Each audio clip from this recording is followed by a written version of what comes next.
RLD के साथ गठबंधन किया, आपने पश्चिमी उत्तर प्रदेश में आरएलडी के साथ गठबंधन किया, ये नैरेटिव चला कि जाट नाराज है, जाट मुस्लिम कॉम्बिनेशन बनाने की कोशिश की, लेकिन नतीजा आपने देख लिया।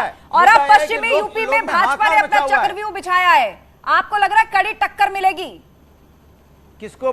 मुझसे? हाँ, किससे? आज बीजेपी खत्म हो चुकी है, कौन सी कड़ी टक्कर आप देने जा रही भारतीय जनता पार्टी? ये तो अध्यक्ष बदलते घूम रहे हैं, इनको लग रहा है इस अध्यक्ष से कुछ नहीं होगा तो पश्चिम का अध्यक्ष बना दो। अभी देखना 2-4 महीने बाद सोचेंगे इनसे भी काम नहीं चल रहा है तो पूर्वांचल का लाओ। पूरे में पूरी जनता ने तय कर लिया इस बार, पूरे उत्तर प्रदेश की जनता ने, चाहे ये कहीं से भी अध्यक्ष ले आए, जीतेगी समाजवादी पार्टी। जनता ने तय किया है कि इस सरकार को हटाना है, जो सरकार झूठी है, जुमलेबाज है, जो महिलाओं का अत्याचार नहीं रोक पा रही है, लगातार महिलाओं पर अत्याचार की। बोलिए राकेश त्रिपाठी, जवाब देंगे। संबल की, अनुराग भदौरिया, संबल की घटना आपको बताई कि बच्ची के साथ कितना अनुराग भदौरिया, ये भारतीय जनता पार्टी अखिलेश यादव कितना आजीवन अध्यक्ष रहने वाला कोई नहीं है। मैं तो अनुराग भदौरिया से सवाल पूछ रहा हूँ, मासूम सा सवाल है, उत्तर प्रदेश की जनता भी पूछ रही है और समाजवादी पार्टी के कार्यकर्ता भी पूछ रहे हैं। अरे समाजवादी पार्टी की जो कार्यकारिणी, अभी कहा है कि भाजपा अध्यक्ष बदलती फिरेगी, अब आप उसका जवाब सुन लीजिए। वो कह रहे हैं आप क्या वो आजीवन अध्यक्ष रहते हैं, कौन रहते हैं ये भी पता है, अगले कौन होंगे ये भी पता है। बोलिए राकेश त्रिपाठी। बदलो, जितना अध्यक्ष बदल लो, अध्यक्ष नहीं मुख्यमंत्री भी बदल आपकी इसी बात पर तो बड़ा सवाल खड़ा कर रही है भाजपा। सुनिए राकेश त्रिपाठी क्या सवाल कर रहे हैं। यादव जी हैं, तब तक अखिलेश यादव जी अध्यक्ष रहेंगे और अखिलेश यादव जी का पुत्र जब बड़ा हो जाएगा तो अखिलेश यादव जी को सत्ता से हटा करके, अध्यक्ष पद से हटा करके वो समाजवादी पार्टी का अध्यक्ष हो जाएगा। और अनुराग भदौरिया कितना भी गला फाड़ ले, कितना भी चीख ले, चिल्ला ले, अपने सारी ऊर्जा निकाल करके रख दे, लेकिन अनुराग भदौरिया समाजवादी पार्टी के अध्यक्ष कभी नहीं बन सकते हैं, क्योंकि समाजवादी पार्टी एक खानदान की, परिवार की जेबी पार्टी है। और इसलिए इनको आज पीड़ा हो रही है कि एक हमने सामान्य किसान परिवार में जन्मे हुए, मेहनत करके निकल करके आए, पार्टी के छोटे छोटे दायित्वों को पूरा करके ऊपर तक आकर के भाजपा के अध्यक्ष की जिम्मेदारी पा लेने वाले भूपेंद्र चौधरी के करके बोलिए अनुराग जी, गलत तरीका है। लेकिन आप कितनी भी पीड़ा झलकाइए, किसान परिवार से, मजदूर परिवार से, सामान्य परिवार से, आपने अध्यक्ष को लेकर सवाल उठाया, उस पर जवाब सुन लीजिए। आप एक ही स्क्रिप्ट पढ़ते हैं रोज लोग, कितना भी गला फाड़े, समाजवादी पार्टी का आप नेतृत्व नहीं हो सकते हैं। अच्छा ठीक है, आप दोनों रुक जाइए, दोनों की बात आ गई। अनुराग जी, आपने भाजपा के अध्यक्ष को लेकर सवाल उठाया, राकेश त्रिपाठी ने आपको जवाब दिया। उन्होंने कहा आपका अध्यक्ष तो आजीवन कौन रहेगा ये स्पष्ट है, क्योंकि आपकी पार्टी वंशवादी परिवारवादी पार्टी है, अगला अध्यक्ष कौन होगा वो भी तय है, और आप उनको कह रहे हैं कि अध्यक्ष बदलते फिरते हैं। ये जवाब राकेश त्रिपाठी ने दिया है आपको, सुना आपने?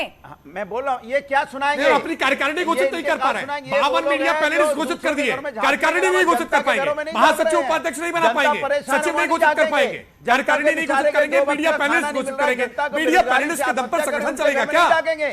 आम जनता के यहाँ नहीं जाएंगे। और ऐसे मीडिया पैनलिस्ट जो पार्टी को आकर के नुकसान पहुंचाते हैं, बेच दे रहे हैं, अयोध्या में भी जमीन बेच, क्या कह रहे हैं राकेश त्रिपाठी, नुकसान पहुंचा रहे हैं अनुराग भदौरिया सपा को? ये समाजवादी में ताकत झांकी कर रहे हैं। जनता ने आपको चुना था, अब जनता के घरों में सच्चाई यही है कि समाजवादी पार्टी के मीडिया पैनलिस्ट समाजवादी पार्टी को केवल नुकसान पहुंचाते हैं, कोई फायदा नहीं है। और ये बात अखिलेश यादव जी नहीं समझ पा रहे हैं। चलिए, पश्चिमी यूपी की यहाँ बात हो रही है जिसको जाटलैंड कहा जाता है। ठीक है, शांत हो जाइए राकेश त्रिपाठी, बात आ गई आपकी। अनुराग भदौरिया आप भी शांत हो जाइए, आप दोनों शांत हो जाइए, दोनों शांत हो जाइए, दोनों की बात आ गई है। पश्चिमी यूपी जिसको जाटलैंड के तौर पर भी पहचाना जाता रहा है, जाट कम्युनिटी यहाँ बड़े पैमाने पर रहती है, खेती किसानी से जुड़े हुए लोग भी यहाँ पर रहते हैं, और यह माना जाता है कि जिसने जाटों को अपने पक्ष में कर लिया, पश्चिमी उत्तर प्रदेश की आधी जंग उसने जीत ली। किशनवीर चौधरी जी, ये बताइए, भूपेंद्र सिंह चौधरी जिनकी एक बड़ी भूमिका मानी जाती है जाटों को मनाने में, जिस वक्त यूपी चुनाव चल रहे थे, तो अब एक बार उनको पूरे बीजेपी की कमान दे दी गई है उत्तर प्रदेश के अंदर। आपको लग रहा है कि अब पश्चिमी यूपी की राह बहुत आसान हो जाएगी भाजपा के लिए, ये एक बड़ा स्ट्रोक साबित होगा बीजेपी के लिए? देखिए, सबसे बड़ी बात तो ये है कि एक साधारण किसान परिवार के बेटे को पार्टी का जिम्मेदारी जो दिया जाना है, ये बहुत स्पष्ट मैसेज है कि एक परिवार का या कोई इस तरीके की पार्टियों में जो चल रहा है उसमें तो मुझे तो कहने में शर्म आती है कि भाई वहां ये ही नहीं पता कि कल क्या है।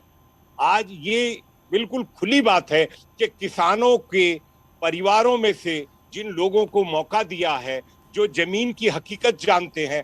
और मैं एक बात कहना चाहता था मेरे मित्र को, अनुराग को, भैया ये सरकार थी जिसने 80 करोड़ लोगों को 2 साल तक फ्री में खाना खिलाया, दुनिया की पहली सरकार थी। दूसरी बात, वैक्सीन बचाने के लिए, लोगों की जीवन बचाने के लिए जिस तरीके से वैक्सीन बनवाई गई, मेरी बात सुन लीजिए जरा, मैं बोलता नहीं, दीजिए अनुराग जी। अनुराग बोल नहीं रहा। आपके नेता ने कहा भाजपा की वैक्सीन है, अरे आप एक सुनिए अनुराग जी, बात पूरी होने दीजिए, मैं आपको अलग से समय दे दूंगी। खिलाने की जरूरत नहीं पड़ती। अनुराग जी, मैं आपको अलग से समय दे दूंगी, एक बार किशनवीर जी की बात पूरी होने दीजिए। वो कह रहे हैं कि जमीनी बात ये नहीं है कि जाट नेता, बात ये नहीं है पश्चिमी यूपी आते, उससे भी महत्वपूर्ण बात है एक जमीनी स्तर के कार्यकर्ता को प्रदेश में अध्यक्ष की जिम्मेदारी दी गई है, और आप थोड़ी देर पहले कह रहे थे अध्यक्ष ढूंढते फिर रहे। जवाब सुन लीजिए। आप ये बताइए, ये खानदान वाली पार्टी नहीं है, यहाँ एक कार्यकर्ता को प्रदेश अध्यक्ष बनाया गया। आपको कहने से पहले अपने गिरवान में झांकिए कि किस तरीके से खानदान की पार्टियों की आप ठेकेदारी करके बात कर रहे हैं।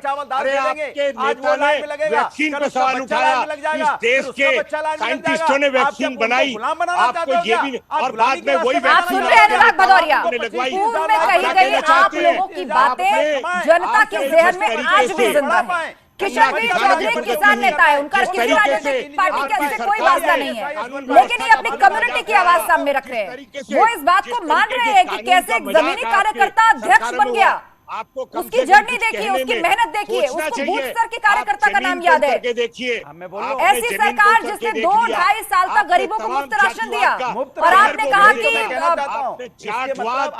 बीजेपी की वैक्सीन, ये बातें लोगों के बीच में है। किसान नेता को किसी राजनीतिक पार्टी से कोई लेना देना नहीं है। और अभी भी आप सुधरने वाले नहीं हैं। आप कह रहे हैं कि खाना खिला के उनकी पढ़ाई लिखाई ना हो पाए, दुनिया में 80 करोड़ लोगों पढ़ने लिखने से रोक, ये क्या दलील हुई अनुराग भदौरिया? आपको भी पता है लॉकडाउन और कोरोना का जो पहला दौर था उसमें क्या हालत है, आपको भी मालूम है। रोजमर्रा जो गरीब तबका है, जो काम करके कुछ पैसे लेकर घर लौटता है, जिसका काम नहीं चल पाया, उसको सीधे तौर पर भोजन देना ही उसके लिए उस वक्त एक बहुत बड़ा सपोर्ट था। आप कह रहे हैं कि उनकी पढ़ाई लिखाई रोक दी। और क्या आप बड़े चोड़ों के बोलते हैं हमने 80 करोड़ लोगों को खाना मुफ्त में खिलाया। अरे भाई आप उनको पैरों पे खड़े कीजिए ना, उनको इस लायक बनाइए। आपने 80 करोड़ लोगों को इस लायक बना दीजिए। मौके पर क्या बात कह रहे हैं, आपको जरा भी अंदाजा है? मैं बात कर रही हूँ उन लोगों की जो रोजमर्रा कमाते हैं और पैसे लेकर घर जाते हैं, तब उनका परिवार चलता है। आप कह रहे हैं कि लोगों को बेकार कर दिया। आपको किस सवाल के जवाब में कौन सी बात उठानी है? ऐसा लग रहा है कि कोई कनेक्शन ही नहीं है दोनों बातों में, सिर्फ विरोध के लिए आपको विरोध करना है। आपको 15 लाख अच्छा ठीक है, ठीक है, शांत हो जाइए। किशनवीर चौधरी जी, अनुराग भदौरिया जी, शांत हो जाइए। अशोक बालिया, अशोक बालिया जी, आपका क्या कहना है? भूपेंद्र सिंह चौधरी का यूपी बीजेपी का अध्यक्ष बनना, विपक्षी पार्टियों के पेट में यह दर्द हो रहा है कि इससे कुछ हासिल नहीं होगा, जबकि एक बड़ा मैसेज भाजपा देने की कोशिश कर रही है कि देखिए हमारे यहाँ जमीनी स्तर का कार्यकर्ता भी इस शीर्ष पद तक पहुंच सकता है। इसको लेके कई तरह की बातें। देखिए, इस प्रदेश की नहीं देश की जनता ये जानती है कि कौन सी पार्टी परिवारवाद के आधार पर चल रही है और कौन सी पार्टी गैर परिवार के आधार पर चल रही है। हम यहाँ टीवी पे रोजमर्रा की बहस करते रहे, लेकिन जनता ने उत्तर प्रदेश में जब ये विधानसभा के चुनाव हुए तब भी मैं देख रहा था कि मेरे बहुत सारे वक्ता जो आज मेरे साथ बैठे हुए हैं यहाँ, वो तब भी इसी तरह की बातें कर रहे थे। लेकिन फिर भी लोगों ने ये समझा कि उत्तर प्रदेश में कानून व्यवस्था बेहतर है, उत्तर प्रदेश की सरकार पहले की सरकारों के मुकाबले में वर्तमान में बेहतर कार्य कर रही है।